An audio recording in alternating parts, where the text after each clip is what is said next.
Hello बच्चों, क्या हाल चाल। This is an amazing platform of Amul Foundation. My name is उल चौहान और आज हम स्टार्ट करने वाले हैं क्लास 11 फिजिक्स चैप्टर 6 फ्रिक्शन, जिसके हम लोगों को बेसब्री से इंतजार था फ्रिक्शन कब कराने वाले हैं सर। तो आज के टुडेज गोल में हम जो देखने वाले हैं introduction of friction and types of friction. तो कॉपी पैड निकालो, नोट्स बनाना स्टार्ट कर दो, क्योंकि अच्छे नोट्स वही होता है जो वीडियो लेक्चर के साथ बनाए जाते हैं। नोट डाउन कर लो। हो गया नोट डाउन? मिटा दे। चलो मिटा देते हैं। हेडिंग लगाना इंट्रोडक्शन ऑफ फ्रिक्शन। आज हम पढ़ने वाले हैं फ्रिक्शन, जिसका आज हमारा लेक्चर कौन सा है? Lecture number 1। तो फ्रिक्शन को हम लोग स्मॉल एफ से शो करते हैं। अब यहाँ पर जो फ्रिक्शन पढ़ने वाले हैं इसमें फुल्ली फ्रिक्शन पढ़ेंगे और उसमें न्यूटन्स लॉज ऑफ मोशन का कहाँ यूज होता है वो हम देखेंगे। तो इस फ्रिक्शन चैप्टर को पढ़ने के बाद आपको कहीं से फ्रिक्शन पढ़ने की जरूरत नहीं पड़ेगा। उसके बाद कोटा, दिल्ली, पटना, बहुत सारे अच्छे अच्छे इंस्टीट्यूट का आप IQ प्रैक्टिस कर सकते हैं, सेट प्रैक्टिस कर सकते हैं, कहीं भी दिक्कत आपको नहीं होगा। अब यहाँ पर देखो फ्रिक्शन होता क्या है। तो फ्रिक्शन कहने वाला क्या होता है? घर्षण। फ्रिक्शन कहने वाला क्या होता है सर? आप तो हिंदी वाले शब्दों पे जा रहे हैं सर, हमें मालूम नहीं चल रहा है। तो फ्रिक्शन का मतलब होता है घर्षण। अब देखो घर्षण यानी फ्रिक्शन यानी कि घर्षण।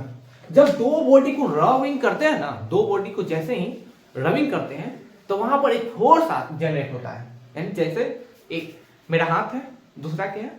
एक मार्कर। अभी मेरे हाथों पे मार्कर जैसे ही आगे की ओर स्लाइड करना शुरू कर रहा है, आगे की ओर मूव करना शुरू कर रहा है, तो एक बॉडी पे, इस मार्कर पे, इस हाथ के द्वारा एक फ्रिक्शन फोर्स जनरेट होता है। इस फोर्स को ही फ्रिक्शन फोर्स कहते हैं। और ये जो मार्कर है इस सरफेस पे मेरे हाथों पर भी एक फोर्स जनरेट करता है, उसमें भी क्या होता है? फ्रिक्शन होता है। अब किस डायरेक्शन में कौन लगा रहा है, कौन एक दूसरे को अपोज कर रहा है, वो हम आगे देखेंगे। अब यहाँ पर देखो एग्जाम्पल के लिए, ये क्या है?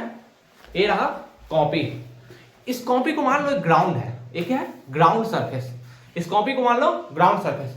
ये जो ग्राउंड सरफेस है इस पे क्या करते हैं? एक छोटा सा ब्लॉक, इस मार्कर को हम क्या लेते हैं? ब्लॉक ले लेते हैं। तो इस छोटा सा ब्लॉक को जैसे इस पे रखते हैं और आगे की ओर मूव कराना चाह रहे हैं, आगे की ओर मूव कर रहा है, तो इसको आगे ले जाने में तो थोड़ी सी फोर्स लगानी पड़ेगी।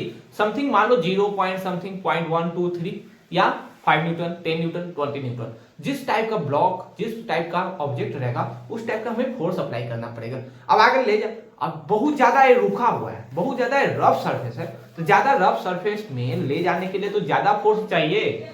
अब बताओ, एक सवाल अगर पूछा जाए कि किसी बॉडी को रफ सरफेस में चलाना आसान है या उसे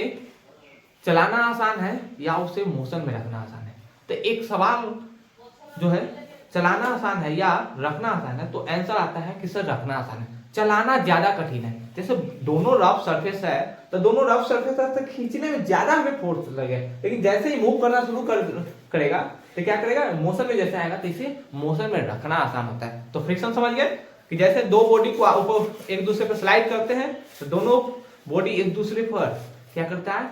अपोजिट डायरेक्शन में फ्रिक्शन अप्लाई करता है। वही फोर्स क्या होता है? फ्रिक्शन फोर्स कहलाता है। अब जैसे यहाँ पर देखो एग्जाम्पल की अगर हम लोग बात करें तो बचपन में वही हमारे घरों में जो मम्मी बोल देती थी, क्या बोलती थी सर? कि सर मीरा को बेटे इस प्लेस से यहां लेकर आना है, यानी कि एलमीरा ए है और मेरा ग्राउंड क्या है? बी है।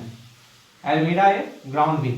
अब तुम छोटे मुन्ने बच्चे, अब यहां पर ऑब्जेक्ट कितना बड़ा है, तुम उससे छोटे हो, तेरा फोर्स। एक और बात, जब ऑब्जेक्ट बड़ा रहता है, तुम अगर हाइट में छोटे हो तो वहां पर आसानी से पैरेलल फोर्स लगाओगे ग्राउंड के तो वो मूव करना शुरू कर देगा।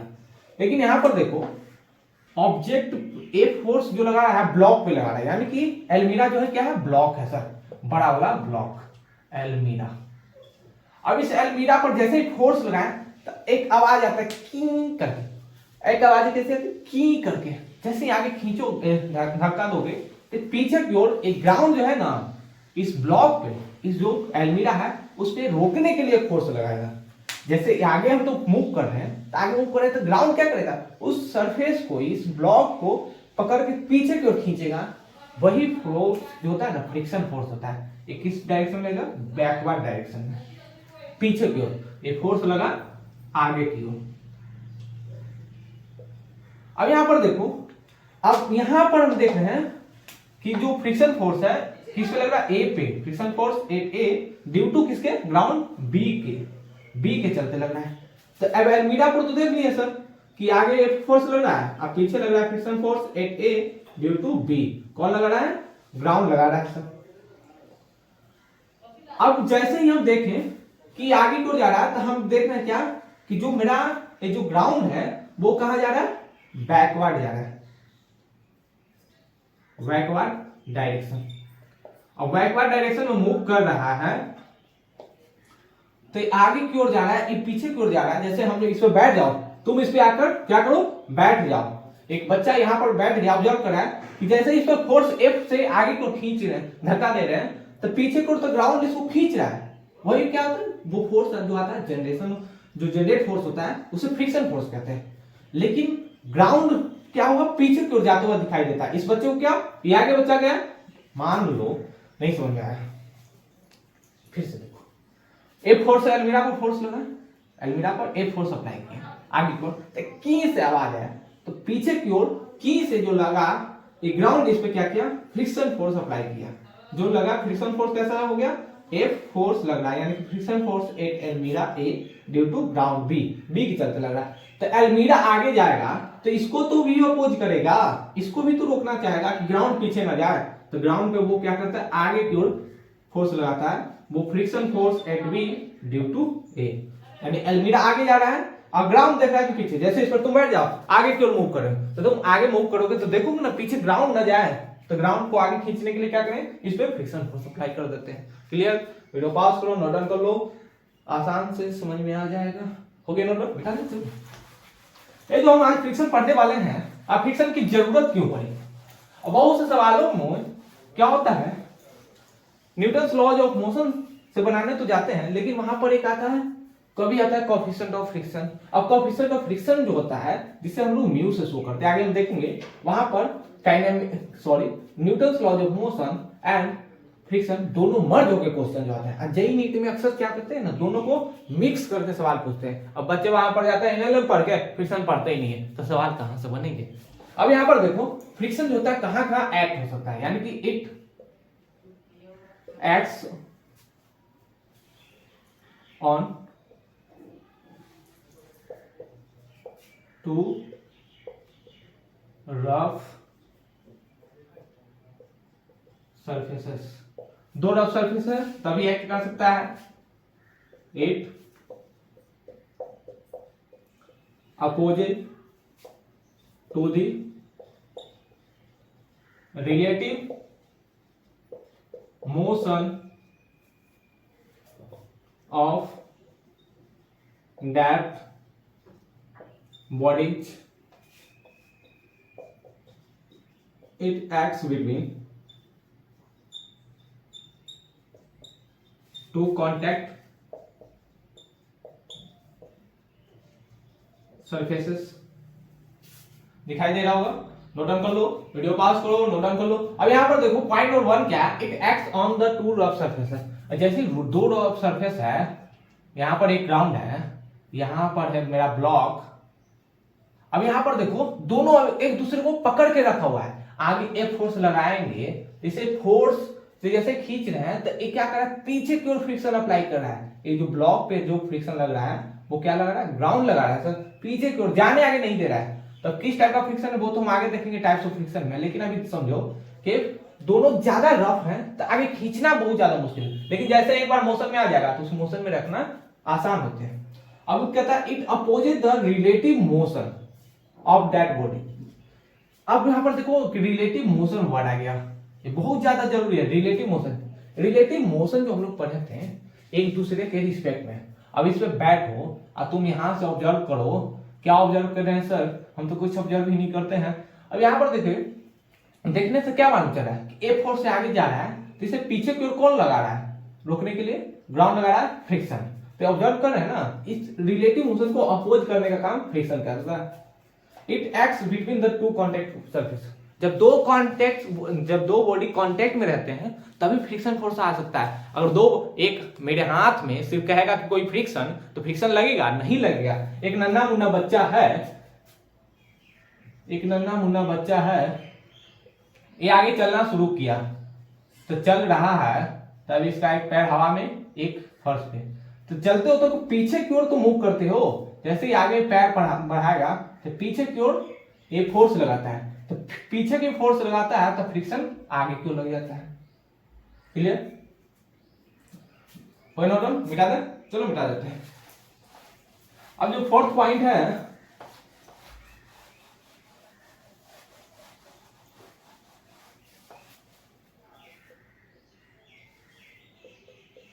इट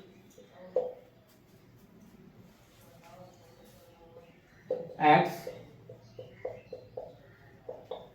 opposite to the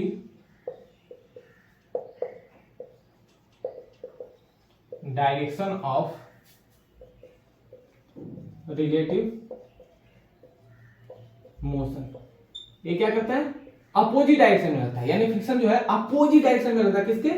तो रिलेटिव मोशन के। अभी हम देख रहे थे कि ब्लॉक है आगे की ओर जा रहा है एक फोर्स से, तो इस ब्लॉक पे जो फ्री बॉडी डायग्राम से हम देख रहे हैं कि फ्रिक्शन फोर्स पीछे क्यों लग रहा है, ये रिलेटिव मोशन को अपोज कर रहा है। आगे सम मान लो कि एक डायरेक्शन से मूव कर रहा है, तो पीछे की ओर फ्रिक्शन तो लग रहा है, कौन लगा रहा है? सरफेस लगा रहा है, तो सरफेस पे आगे की डायरेक्शन में तो लगेगा, वही तो फ्रिक्शन फोर्स है। ए है, ये बी है, तो friction force at A due to B and friction force at B due to A. बच्चों यहाँ पर देखो, फ्रिक्शन जो फोर्स है अपोजिट डायरेक्शन में ही लग रहा है, अपोजिट डायरेक्शन में लगता भी है। क्लियर? वीडियो पॉज करो, नोट डाउन कर लो, कोई नोट दिखाते हैं। अब देखो फ्रिक्शन जो होते हैं, जो फ्रिक्शन होता है वो डायरेक्टली प्रोपोर्शनल नॉर्मल होता है। किसके? Directly proportional normal. इस फ्रिक्शन को प्रोपोर्शनैलिटी कांस्टेंट हटाओगे तो यहां पर आता है म्यू इनटू नॉर्मल। अब म्यू क्या है? तो म्यू जो है ऐसे बोलते हैं coefficient of friction force. Friction force का कोएफिशिएंट है, एन क्या है? नॉर्मल कांटेक्ट फोर्स, यानी कि नॉर्मल कांटेक्ट फोर्स को N mu the coefficient of friction. अब कोएफिशिएंट ऑफ फ्रिक्शन क्या है? ये ब्लॉक है, ये ग्राउंड पर रखा हुआ है, आगे ए फोर्स जैसे ही लगाकर इसे खींचना शुरू की, ए मास का ब्लॉक है, आगे जैसे ही खींचना शुरू किए तो इसका फ्री बॉडी डायग्राम बनाओगे तो ऊपर की ओर ग्राउंड लगा रहा है नॉर्मल, नीचे की ओर लग रहा है एमजी, लग रहा है ना? ये तो बेसिक तुम जानते हो, एनएलए में पढ़ने के लिए रहता है कि नीचे ग्राउंड क्या करता है? वेट लगाता है, ब्लॉक नीचे की ओर वेट लगा रहा है एमजी, ऊपर की ओर लग रहा है नॉर्मल। तो ब्लॉक में पीछे की ओर फ्रिक्शन फोर्स अप्लाई किया जा रहा है, किसके द्वारा? तो ग्राउंड के द्वारा। तो इसका फ्री बॉडी डायग्राम जो बनेगा, आगे एफ फोर्स, ऊपर एन, नीचे लग रहा है एमजी, पीछे की ओर ब्लॉक पे लग रहा है फ्रिक्शन फोर्स, ये मास का ब्लॉक है। अब दो सरफेस जैसे ही कांटेक्ट में रहते हैं, अभी क्या बोले कि फ्रिक्शन फोर्स जो लगता है दो बॉडी जैसे कांटेक्ट में रहते हैं। अब यहाँ पर दोनों बॉडी जैसे कांटेक्ट में आता है, तो यहाँ पर जो आता है ना उसे ही तो बोलते हैं कोएफिशिएंट ऑफ फ्रिक्शन। तो फ्रिक्शन का कोएफिशिएंट ये कांस्टेंट वैल्यू हो सकते हैं, वो फ्रिक्शन की टाइप्स पे डिपेंड करते हैं, क्योंकि फ्रिक्शन 3 टाइप्स के होते हैं। तो वहां पर टाइप पे डिपेंड करता है कि फ्रिक्शन का वैल्यू, जो कोएफिशिएंट ऑफ फ्रिक्शन है उसका वैल्यू कैसे कैसे चेंज करें। अब यहाँ पर देखेंगे इसका फ्री बॉडी डायग्राम और फ्रिक्शन का फॉर्मूला याद रखना पड़ेगा आपको। बच्चों बार बार बोल रहे हैं एक बराबर म्यू इनटू नॉर्मल, आपको हमेशा याद रखना पड़ेगा, तब फ्रिक्शन के सवाल बनेंगे। क्लियर? वीडियो पॉज करो, नोट डाउन कर लो, हो गया नोट डाउन? मिटा दे, चलो मिटा देते हैं। अब लगाना हेडिंग टाइप्स ऑफ फ्रिक्शन। अब फ्रिक्शन के बारे में जितना था पढ़ेंगे कि फ्रिक्शन होते क्या है, फ्रिक्शन कहाँ लगते हैं सर, फ्रिक्शन का फॉर्मूला क्या होता है। लेकिन अगर हम लोग बात करें कि टाइप्स ऑफ फ्रिक्शन में, तो there are 3 types of friction. Types of friction, तो टाइप्स ऑफ फ्रिक्शन में first one is static friction, जिसे एफ से शो करते हैं। Second one is kinetic friction, जिसे हम लोग एफ से शो करते हैं। एंड थर्ड द लास्ट, इसे बोलते हैं लिमिटिंग फ्रिक्शन। तो लिमिटिंग फ्रिक्शन जिसे हम लोग Fk से Fl से शो करते हैं। अब यहाँ पर देखो कितने टाइप्स के फ्रिक्शन है, 3 टाइप के, एक तो static, second one is the kinetic जिसे Fk से, और लिमिटिंग फ्रिक्शन को Fl से शो करते हैं। वीडियो पॉज करो, नोट डाउन कर लो, नोट डाउन कर लो, नोट डाउन मिटा दे, चलो मिटा देते हैं। अब देखो यहाँ पर स्टैटिक फ्रिक्शन होते क्या है वो हम देखते हैं। तो हेडिंग लगाना, first one is static friction. तो स्टैटिक फ्रिक्शन को Fs से शो करते हैं। तो स्टैटिक फ्रिक्शन कब लगता है? तो स्टैटिक फ्रिक्शन लगता है कब? When body is in rest. जैसे ही बॉडी रेस्ट में रहेगा तो क्या लगेगा? स्टैटिक फ्रिक्शन लगेगा। जैसे यहाँ पर ब्लॉक है, ए मास का ब्लॉक है, कहाँ रखा हुआ है? ग्राउंड पे। आगे एक फोर्स अप्लाई कर रहे हैं, एक फोर्स का वैल्यू हो सकता है 0 न्यूटन अप्लाई करके खींचना चाहे, 10 न्यूटन अप्लाई करके खींचना चाहे, 50 न्यूटन अप्लाई करके खींचना चाहे, 20 न्यूटन एक्सेट्रा। यानी कि यहाँ पर ए फोर्स लगाने के भी 0 न्यूटन तो रेस्ट में ही रहेगा सर। 10 न्यूटन लगाकर खींचना चाहे फिर भी ब्लॉक नहीं मूव कर रहा है, फिर क्या, फिर 50 न्यूटन लगाए फिर भी मूव नहीं कर रहा है। 20 न्यूटन पर हम देखेंगे कि फ्रिक्शन फोर्स से ज्यादा फोर्स लग रहा है तब वो आगे की ओर मूव करेगा। तो यहाँ पर when body is in rest, जैसे ही रेस्ट में रहेगा तो इसके जो पीछे लगता है ना उसे स्टैटिक फ्रिक्शन कहते हैं। अब यहाँ पर देखो स्टैटिक फ्रिक्शन जो होता है ना एडजस्टेबल नेचर का होता है। कैसा होता है? ये बहुत ज्यादा जरूरी पॉइंट है, हमेशा आपको याद रखना पड़ेगा। जेईई नीट वाले सवाल में डायरेक्ट दे देते हैं which type of force is adjustable variables. तो आपको याद रखना पड़ेगा कि static friction is the adjustable force, adjustable nature का होता है। अब यहाँ पर देखो एडजस्टेबल नेचर कहने का मतलब क्या हुआ? जैसे हम लोग क्या करते हैं अपने लाइफ में, सुंदर कन्या देखे नहीं कि अपने आप को बदल लेते हैं। यानी कि बच्चे तो बच्चे होते हैं सर, आपकी पोल खोल रही है सर। अब यहाँ पर हम लोग क्या करते हैं, सुंदर कन्या देखते नहीं है कि अपना नेचर ही बदल देते हैं, एडजस्ट करने की कोशिश करते हैं। देखते हो ना, क्लाइमेट कैसा भी रहे हम एडजस्ट करने की कोशिश करते हैं। तो अक्सर उसमें क्या होते हैं, बच्चे फंस जाते हैं जालों में और अपने करियर को डुबा देते हैं। तो हमेशा सुंदर कन्या जब देखो तो अपनी आंखों को बंद करके बार बार समझाओ कि ऐसी गलती नहीं करनी है।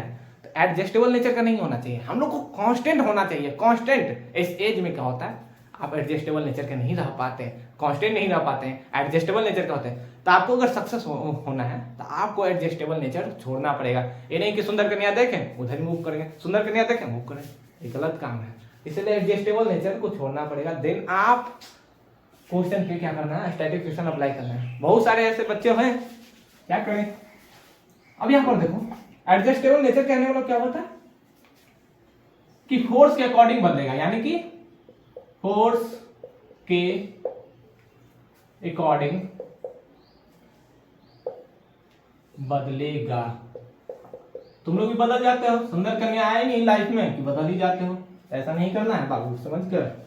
अब यहाँ पर देखो एडजस्टेबल नेचर का मतलब फोर्स के अकॉर्डिंग बदलेगा। यानी कि यहाँ पर जो पॉइंट है कि स्टैटिक फ्रिक्शन जो होते हैं, static friction is equal to applied force. यानी कि आप डायरेक्ट स्टैटिक फ्रिक्शन नहीं निकाल सकते, कोई formula, there is no any formula. यानी कि कोई फॉर्मूला नहीं है जो स्टैटिक फ्रिक्शन को फाइंड आउट करने के लिए बना हो। एक क्या होता है अप्लाइड फोर्स के, यानी कि आपको चेक करना पड़ेगा कि अप्लाइड फोर्स के जैसे इक्वल होगा तो स्टैटिक फ्रिक्शन हम लिख सकते हैं। अब स्टैटिक फ्रिक्शन निकालने के लिए आपको जाना पड़ेगा एफएस मैक्सिमम। तो आगे देखेंगे एफएस मैक्सिमम कहां से आएगा और वहां से हम देखेंगे स्टैटिक फ्रिक्शन कब का है, कैसे लग रहा है। अब यहाँ पर देखो ये बहुत ज्यादा जरूरी पॉइंट है कि स्टैटिक फ्रिक्शन होता है वो अप्लाइड फोर्स के इक्वल होता है। अब यहाँ पर मान लो इस ब्लॉक का वेट दे देते हैं 10 kg और यहाँ पर जो आता है दोनों सरफेस के बीच में जो एफएस, यहाँ पर जो होता है म्यूएस, वो होता है बच्चों वेरिएबल। कैसा होता है? वेरिएबल। वेरिएबल होता है, ऐसे हम बोलते हैं कोएफिशिएंट ऑफ स्टैटिक फ्रिक्शन। जो होता है कोएफिशिएंट ऑफ स्टैटिक फ्रिक्शन, ये वेरिएबल होता है। ये जो स्टैटिक फ्रिक्शन है एडजस्टेबल नेचर का होता है। अब मास लग रहा है 10 kg का ब्लॉक है आगे की ओर, अब ये 10 न्यूटन से अप्लाई फोर्स आगे की ओर खींच रहे हैं। एक एग्जांपल ले लेते हैं, यहाँ पर म्यू एस का जो वैल्यू दिया गया है 0.3 न्यूटन। नीचे की ओर ग्राउंड पे लग रहा है कितना 100 न्यूटन वेट, ऊपर लग रहा है नॉर्मल, तो n बराबर क्या आएगा, n बराबर आ गया सर 100 न्यूटन। तो एफ एस मैक्सिमम जैसे ही निकालने जाएंगे तो यहाँ पर स्टैटिक फ्रिक्शन नहीं निकालना है, ये स्टैटिक फ्रिक्शन का फॉर्मूला नहीं है, यहाँ पर देखो मैक्सिमम स्टैटिक फ्रिक्शन जिसे हम लिमिटिंग फ्रिक्शन के नाम से जानते हैं, यानी कितने फोर्स पे बॉडी जस्ट मूव करने वाली होगी, यानी कि कितने फ्रिक्शन जैसे ही कितना फोर्स लगाएंगे कि जैसे बॉडी रेस्ट में है, जैसे पीछे की ओर एक क्या करते हैं, इसमें एक बच्चा इस पे फोर्स लगा रहा है, इधर की ओर खींच रहा है 20 न्यूटन से, हम भी 20 न्यूटन से फोर्स लगा रहे हैं, तो क्या हुआ, दोनों इक्वल फोर्स है, यानी कि अब क्या हो गया, जैसे पॉइंट समथिंग यानी 20.0001% भी फोर्स अगर ज्यादा अप्लाई करते हैं तो उस बच्चे से मेरा जो एक ब्लॉक है इधर की ओर मूव करना लगेगा, क्यों कि इधर जो फ्रिक्शन फोर्स लगा रहा है वो कितना लगा रहा है 20 न्यूटन का, हम क्या 20.1% बढ़ाकर जैसे लगाएंगे तो वो आगे की ओर मूव करना चाहिए, तो यहाँ पर जस्ट मूविंग टू मूव, यानी कि जैसे मूव करने की कोशिश में टेंडेंसी टू मूव। अब यहाँ पर देखो F S maximum is equal to होता है म्यू एस, हम आगे देखेंगे फॉर्मूला, फ्रिक्शन बराबर तो जानते हो ना, फ्रिक्शन बराबर होता है सर म्यू इनटू नॉर्मल, तो म्यू का वैल्यू दिया गया 0.3, नॉर्मल 100 कितना आ गया 30 न्यूटन, आगे की ओर लगा रहे हैं 10 न्यूटन का फोर्स, अब पीछे जो frictional static maximum static friction है वो कितना लगा 30 न्यूटन, क्या मूव करेगा, नहीं मूव करेगा, तो यहाँ पर जो आएगा स्टैटिक फ्रिक्शन आएगा, तो स्टैटिक फ्रिक्शन, तो अब यहाँ पर अप्लाइड फोर्स कितना है 10 न्यूटन, अप्लाइड फोर्स 10 न्यूटन है, तो यहाँ पर स्टैटिक फ्रिक्शन कितना हो जाएगा 10 न्यूटन, यानी अब 30 न्यूटन नहीं पीछे लगेगा, एडजस्ट कर लिया कितना, अब हो गया 10 न्यूटन। अब फिर से देखो, मिटा दे इसको, चलो मिटा देते हैं, यानी कि जो इसके पीछे लग रहा है वो 30 न्यूटन का फोर्स लग रहा है, कितना 30 न्यूटन, ग्राउंड लग रहा है वेट 100 न्यूटन, अब आगे क्यों लगाते थे 50 न्यूटन, तो जैसे 50 न्यूटन से खींचेंगे तो पीछे कितना लगा रहा है, पीछे लगा रहा है सर 30 न्यूटन, तो क्या आगे बढ़ने देगा, नहीं बढ़ने देगा, तो पीछे क्या करेगा एडजस्ट कर लेगा, यानी कि अब जो अप्लाइड फोर्स लगा रहा है आगे 50 न्यूटन, पीछे कितना लगेगा स्टैटिक फ्रिक्शन 50 न्यूटन, फिर क्या किया 20 न्यूटन से आगे खींचने की कोशिश कर रहे हैं तो 20 न्यूटन लगा दिए, अब स्टैटिक फ्रिक्शन क्या करेगा एडजस्ट कर लेगा, 30 न्यूटन को किस में कन्वर्ट कर देगा 20 न्यूटन में, अब एडजस्टेबल, अगर मान लो यहां पर तुम 50 न्यूटन लगा दोगे तो 50 न्यूटन लगा देने पर क्या होगा आगे को मूव करेगा, पीछे 30 न्यूटन से खींचा जा रहा है ब्लॉक को, जो ग्राउंड लगा रहा है फ्रिक्शन फोर्स वो 30 न्यूटन लगा रहा है, आगे हम लोग जो फोर्स लगा रहे हैं 50 न्यूटन लगा रहे हैं, तो वो क्या करेगा इस ब्लॉक अब मूव करा देगा फोर्स, क्लियर। तब यहाँ पर जो अब यहाँ पर तुम चाहोगे कि 50 न्यूटन लिखें तो नहीं, ऐसा नहीं हो सकता है, अब जो मैक्सिमम जो स्टैटिक फ्रिक्शन था कितना था, मैक्सिमम स्टैटिक फ्रिक्शन क्या होगा, इससे ज्यादा हम नहीं लगा सकते स्टैटिक फ्रिक्शन, और मात्र इतना ही लग गया 30 न्यूटन ही लग गया पीछे की ओर, तो इसके आगे नहीं लगा सकते हैं, तो यहाँ पर आपको निकालना पड़ेगा एफ के एफ लिमिटिंग, देन उसके बाद हम देखेंगे कैसे कैसे वैल्यू फाइंड आउट करते हैं, क्लियर। वीडियो पास करो, नोट डाउन कर लो, इन बातों को छोड़ो, नोट डाउन कर लो, नोट डाउन मिटा दे, चलो मिटा देते हैं। अब सेकंड पॉइंट लिखना kinetic friction, second one is kinetic friction.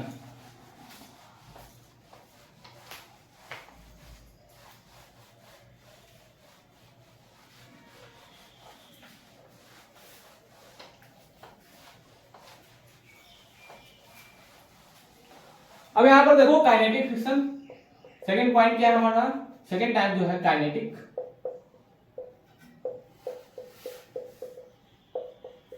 Friction. Kinetic friction को एफ के से शो करते हैं, एक ऐसा फोर्स रहता है कांस्टेंट नेचर का रहता है, कैसा कांस्टेंट नेचर, ये नहीं बदलने वाला है, ये क्या है संत बनो, अगर सक्सेस लाइफ में बनना है तो संत बनो, 6 मंथ के लिए अपने कमरे में बंद हो जाओ और दिन रात मेहनत करो, हार्ड वर्किंग से आप सक्सेस फाइंड आउट कर सकते हैं। अगर सक्सेस पाना है तो हार्ड वर्क करना पड़ेगा, आपको संत बनना पड़ेगा, एडजस्टेबल नेचर को छोड़ना पड़ेगा, कांस्टेंट नेचर का बनना पड़ेगा, तो आप हमेशा संत बनो, योगी बनो, 6 मंथ के लिए अपने आप को कमरे में बंद कर लो, दिन रात मेहनत करो, तब आप सक्सेस हो सकते हो। तो नेचर कैसा होना चाहिए, आपको कांस्टेंट नेचर होना चाहिए, वो चाहे आए ना आए, किसकी बात कर रहे हैं सर, सॉरी, जो लाइफ में आना है जो आएगा, नहीं आना है नहीं आएगा, तो उसकी बातें नहीं किया जाता है, वहां पर एडजस्टेबल नेचर शो नहीं करना है, देखे नहीं कि एडजस्ट होने की कोशिश कर रहे हैं, वैसा नहीं करना है, काइनेटिक फ्रिक्शन बनो, कांस्टेंट बनो। यहाँ पर जो काइनेटिक फ्रिक्शन जो होता है एफ के डायरेक्टली प्रोपोर्शनल होता है नॉर्मल, एफ के is equal to mu K into normal. अब जो यहाँ पर म्यू के जो है एक कांस्टेंट रहता है, ए वेरिएबल नहीं रहता है, कांस्टेंट रहता है। काइनेटिक फ्रिक्शन का एकदम एक्चुअल फार्मूला जो है ना F के बराबर म्यू के इनटू नॉर्मल। लेकिन अगर तुमसे बोले कि static friction is equal to mu S into normal, ये गलत है। आप बोलेंगे कि maximum static friction is equal to mu S into normal होता है। स्टैटिक फ्रिक्शन का तो कोई फार्मूला नहीं होता है। स्टैटिक फ्रिक्शन वो किसके इक्वल होता है? अप्लाइड फोर्स के। जितना अप्लाइड फोर्स लगाओगे उसके अकॉर्डिंग वो एडजस्ट कर लेता है। क्लियर? अब यहां पर देखो, एक ब्लॉक है, इस पे बच्चों F फोर्स लगा रहे हैं, तो पीछे को जो लग रहा है ना, ग्राउंड लगा रहा है इस पे F के, इस बीच में कोफिशिएंट आता है जिसे कोफिशिएंट ऑफ काइनेटिक फ्रिक्शन बोलते हैं। क्या? जो म्यू इंटू के आ गया, प्रोपोर्शनैलिटी कांस्टेंट जो आ गया, उसे ही तो हम लोग म्यू इंटू के बोलते हैं, जिसे हम नाम देते हैं कोफिशिएंट ऑफ काइनेटिक फ्रिक्शन। अब काइनेटिक फ्रिक्शन कब लगेगा? तो काइनेटिक फ्रिक्शन लगने के लिए ये जो जरूरी पॉइंट है, when body is in motion. जैसे बॉडी मोशन में रहेगा तो हम लोग क्या करेंगे? काइनेटिक फ्रिक्शन अप्लाई कर देंगे। क्लियर? वीडियो पॉज करो, नोट डाउन कर लो। हो गया नोट डाउन? मिटा दे, चलो मिटा देते हैं।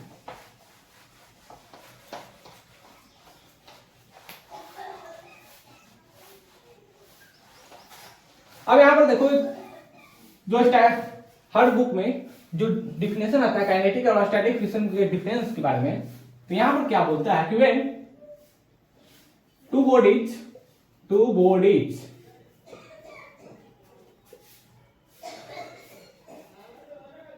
Are sleep over to each other, then this type of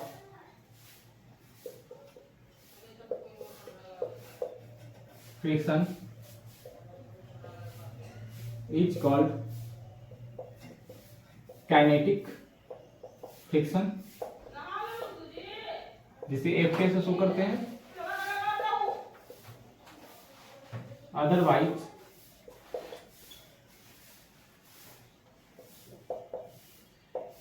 static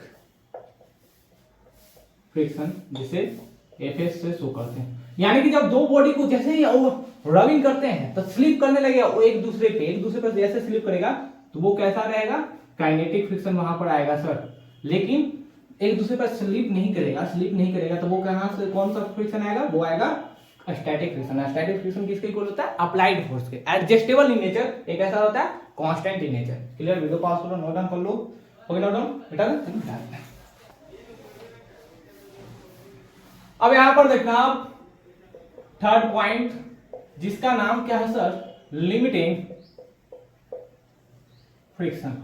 अब लिमिटिंग फ्रिक्शन नाम से देखो, जितने टाइप हम लोग पढ़ रहे हैं नाम से क्लियर था। लिमिटिंग कहने मतलब क्या हुआ कि मैक्सिमम वैल्यू या फोर्स अप्लाइड कर सकता है। यानी कि लिमिटिंग फ्रिक्शन जो होता है, जिसे एफएल से शो करते हैं, मैक्स लिमिट के मतलब क्या? हम लोग के स्टेमिना लिमिट होती है ना कि 10 घंटे पढ़ सकते हैं सर, 12 घंटे पढ़ सकते हैं, इससे ज्यादा नहीं पढ़ाया जा सकता है। लेकिन आपको दिन रात मेहनत करना ही पड़ेगा। ये ट्रू पॉइंट है कि बिना आपको हार्ड वर्किंग से सक्सेस नहीं मिलने वाली है। यानी कि आपके लिए 2 लाइन याद आ गया कि हर सफलता के पीछे हार्ड वर्किंग छिपी रहती है। यानी कि अगर आपको हार्ड वर्किंग करना होगा तो सक्सेस मिलेगा, या हार्ड वर्किंग नहीं करेंगे तो सक्सेस नहीं मिल सकता है। तो आपको पढ़ना ही होगा। मेरे 2 स्टूडेंट्स हैं जो अच्छे स्कोर किए हैं जेईई मेंस और नीट एग्जाम में, तो आप भी कर सकते हैं। अब यहाँ पर देखो बच्चों, लिमिटिंग फ्रिक्शन। तो लिमिटिंग फ्रिक्शन क्या है कि मैक्सिमम वैल्यू और फोर्स अप्लाई कर सकता है। यानी कि लिमिट हम लोग का है कि इस लिमिट के बाद हम लोग फोर्स नहीं लगा सकते। खाना खाते हो, एक बच्चा है, एक गया रेस्टोरेंट, कहाँ गया सर? रेस्टोरेंट। अब रेस्टोरेंट तो चला गया,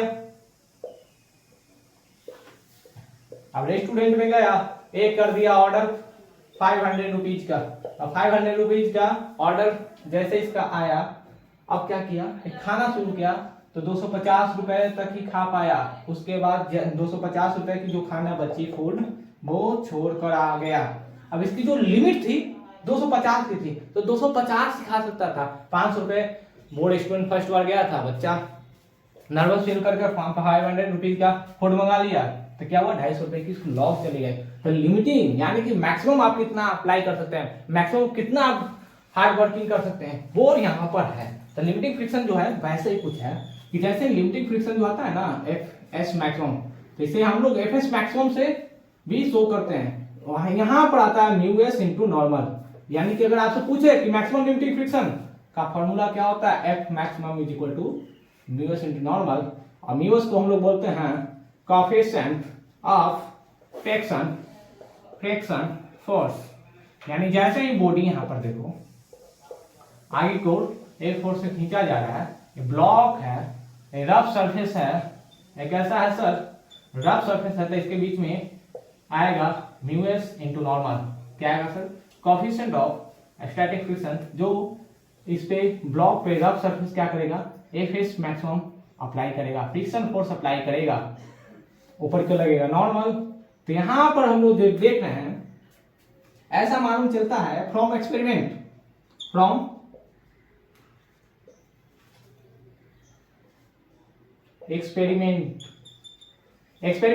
देखा गया कि जो एफ एस मैक्सिमम जो है वो ग्रेटर देन इक्वल टू होता है काइनेटिक फ्रिक्शन के।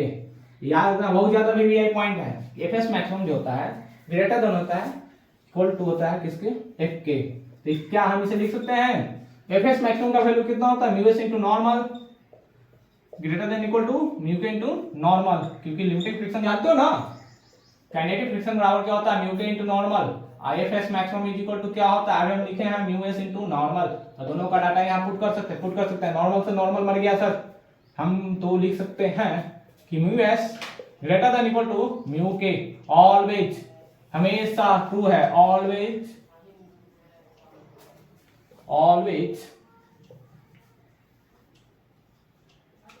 ट्रू। तो हमेशा याद रखना कि mu S equal greater than equal to mu K. Clear, video pause करो, नोट डाउन कर लो, कोई नोट डाउन बेटा, चलो मिटाते हैं। अब देखो यहाँ पर एक सवाल हम लेते हैं, उसमें चेक करना है किस टाइप का यहाँ पर फ्रिक्शन है। तो आसान सवाल से हम स्टार्ट करने वाले हैं। तो आज हमारा लास्ट क्वेश्चन है, इसके बाद हम कल से क्वेश्चन प्रैक्टिस करेंगे। यहाँ पर ब्लॉक है m बराबर 10 kg का, आगे की ओर लग रहा है फ्रिक्शन F फोर्स। अब यहाँ पर म्यू एस बराबर दिया गया 0.3 और म्यू के बराबर दिया गया 0.2। फाइंड आउट क्या करना है कि अगर फोर्स जो है सबसे फर्स्ट क्या किया यहाँ पर फ्रिक्शन फोर्स, कौन सा फ्रिक्शन फोर्स आएगा यहाँ पर लिखना टाइप। ये फोर्स जैसे अप्लाई किया मान लो पहले 0 न्यूटन, तो कैसा फ्रिक्शन आएगा, कैसा आएगा यहाँ पर जो फ्रिक्शन फोर्स रहेगा कैसा आएगा, वो भी 0 ही आएगा, 0 न्यूटन। ये कैसा रहेगा स्टैटिक, जैसे ही बॉडी रेस्ट में तो स्टैटिक फ्रिक्शन आता है, कौन सा आएगा सर स्टैटिक फ्रिक्शन। तो स्टैटिक फ्रिक्शन यहां तक तो ठीक है। अब आपको यहाँ पर आपको निकालना पड़ेगा F S maximum. F S maximum क्यों निकालें, कितना मैक्सिमम स्टैटिक फ्रिक्शन पीछे को लगा सकता है इस surface, mu S into normal. तो नॉर्मल कितना आएगा एम बराबर 100, क्योंकि ग्राउंड पर लग रहा है mg, तो कितना आएगा 0.3 into 100 is equal to 30 newton. F K निकाल लो, एफ के बराबर कितना आएगा 0.2 इंटू 100 यानी कि 20 न्यूटन। 20 न्यूटन का फोर्स लगेगा तो वहां पर क्या आएगा kinetic friction. Maximum static friction कितना लग रहा है 30 न्यूटन, यानी कि अगर 30 न्यूटन से ज्यादा ही फोर्स जैसे पीछे जो लग रहा है मैक्सिमम कितना लगा सकता है, जो रफ सरफेस ब्लॉक पर कितना फोर्स खींच सकता है, मैक्सिमम 30 न्यूटन से इस ब्लॉक को पीछे की ओर खींचकर होल्ड करके रखा रहेगा। अब 30 न्यूटन से जैसे ही 0.1% भी ज्यादा न्यूटन लगाएंगे तो बॉडी क्या करेगा मोशन में आ जाएगा, एक्सीलरेट करने लगेगा। तो यहाँ पर देखते हैं, अब यहाँ पर लगा दो 10 न्यूटन।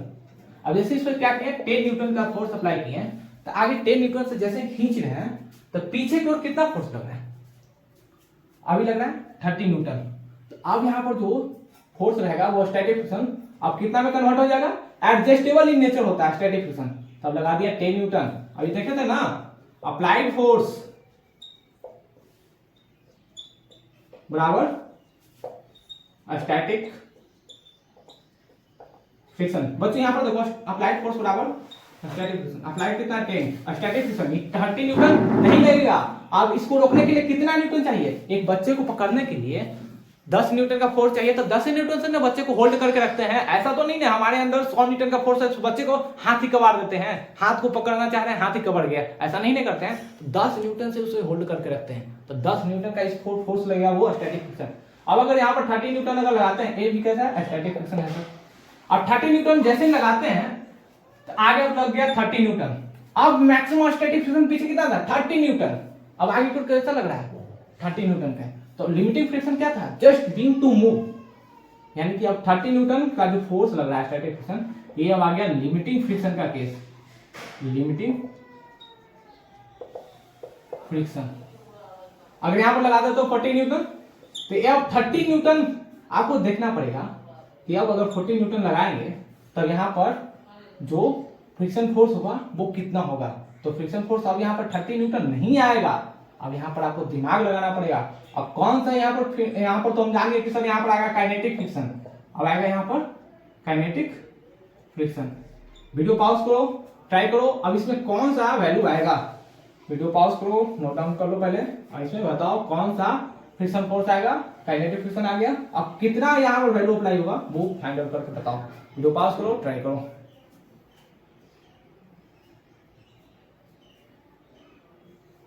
बन गया होगा? बनाए? चलो बनाते हैं। अब यहां पर देखो, यहां पर 20 न्यूटन काइनेटिक फ्रिक्शन है। ये क्या है? Kinetic friction. तो यहां पर हम काइनेटिक फ्रिक्शन कितना देखे हैं कि सर काइनेटिक फ्रिक्शन बराबर 20 न्यूटन। और काइनेटिक फ्रिक्शन क्या होता है? बॉडी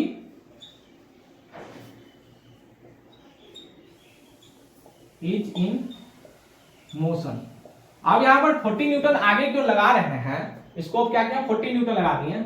तो मैक्सिमम स्टैटिक फ्रिक्शन कितना था? 30 न्यूटन से ही पकड़ सकता था, पकड़ के खींच सकता था। अब लेकिन 40 न्यूटन ज्यादा है 30 न्यूटन से।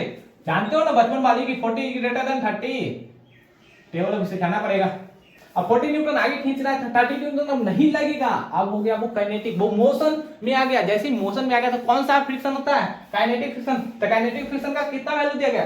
20 न्यूटन। अब आ गया 20 न्यूटन। अब बॉडी आ गया एक्सीलरेशन में। अब इस ब्लॉक पर देखो, फ्री बॉडी डायग्राम, इधर लग रहा है 40 न्यूटन, इधर लग रहा है 20 न्यूटन, इधर लग रहा है ए। तो क्या हम एक्सेलरेशन निकाल सकते हैं? एम बराबर कितना है? 10 kg। तो 40 माइनस 20 बराबर मास इंटू एक्सेलरेशन कितना है? 10 इंटू ए। तो ए बराबर कितना आएगा? 20/10, 2 मीटर पर सेकेंड स्क्वायर। अब यहाँ पर देखो 2 मीटर पर सेकेंड स्क्वायर बॉडी क्या करेगा? एक्सेलरेट होगा। क्लियर? वीडियो पास करो, नोट डाउन कर लो। हो गया नोट डाउन? चलो अब इस लेक्चर को हम यहीं पर स्टॉप करते हैं। इसके बाद फ्रिक्शन फोर्स जितने टाइप के थे वो हम देख लिए, इंट्रोडक्शन ऑफ फ्रिक्शन देख लिए। देन उसके बाद लेकर आते हैं लेक्चर नंबर 2, जिसमें फ्री बॉडी डायग्राम देखेंगे। फ्रिक्शन फोर्स कुछ इंपॉर्टेंट फ्री बॉडी डायग्राम है। देन उसके बाद ढेर सारी क्वेश्चन प्रैक्टिस करेंगे जो जेईई मेंस और नीट एग्जाम में पूछे हुए हैं। तो मिलते हैं फिर अगले वीडियो में। पढ़ाई करते रहे। All the very best.